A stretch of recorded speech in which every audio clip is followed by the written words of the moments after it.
Halo, Assalamualaikum warahmatullahi wabarakatuh. Perkenalkan, saya Diva Septiavani, NIM 200-637. Saya berasal dari Prodi Ekonomi Pembangunan, Fakultas Ekonomi. Pada kesempatan kali ini, saya akan mempresentasikan belajar mandiri saya menggunakan MOOC Udemy. Yang pertama adalah pembelajaran wajib 1, yaitu mengenai Programming C, struktur data untuk pemula. Dalam materi ini menjelaskan mengenai definisi linked list, yaitu linked list introduction adalah suatu struktur data yang berisi kumpulan data-data yang saling terhubung secara linear, di mana setiap data elemennya disebut sebagai nodes.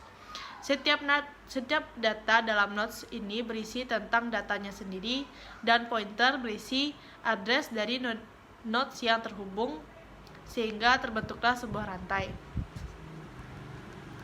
Yang kedua adalah mengenai dua tipe linked list. Yang pertama ada single linked list dan yang kedua ada double linked list.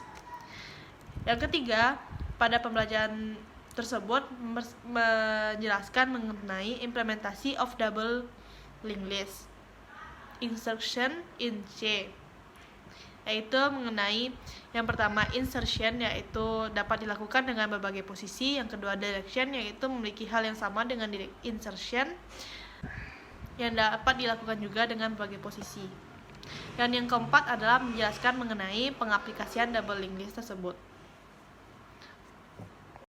Yang kedua adalah pembelajaran wajib 2, yaitu mengenai algoritma dan pemrograman menggunakan bahasa pemrograman C. Namun, karena dalam video tersebut tidak dijelaskan secara terperinci mengenai materi tersebut, maka saya berinisiatif untuk mencari dari sumber lain. Dari sumber yang saya dapat, algoritma adalah urutan aksi-aksi yang dinyatakan dengan jelas dan tidak rancu untuk memecahkan suatu masalah dengan rentang waktu tertentu. Sedangkan bahasa pemrograman C adalah sebuah bahasa pemrograman komputer yang bisa digunakan untuk membuat berbagai aplikasi, mulai dari sistem operasi, antivirus, software, pengolah gambar, hingga kompiler untuk bahasa pemrograman, di mana bahasa C ini banyak digunakan untuk membuat bahasa pemrograman yang lain, salah satunya adalah PHP. Dan yang ketiga, saya akan menjelaskan mengenai pembelajaran mandiri saya menggunakan MOOC Udemy pilihan. Dengan pilihan yang ada, saya memilih pengantar. Dengan pilihan yang ada, saya memilih mengenai pengantar pemrograman untuk pemula.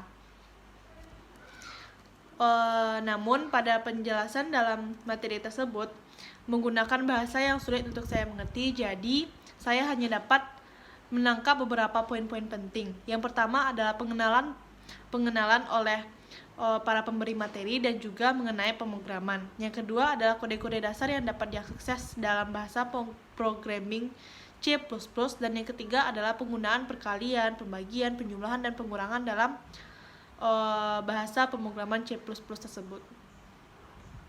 Sekian yang dapat saya sampaikan mengenai pembelajaran secara mandiri saya menggunakan MOOC Udemy. Apabila ada kesalahan mohon dimaafkan. Assalamualaikum warahmatullahi wabarakatuh.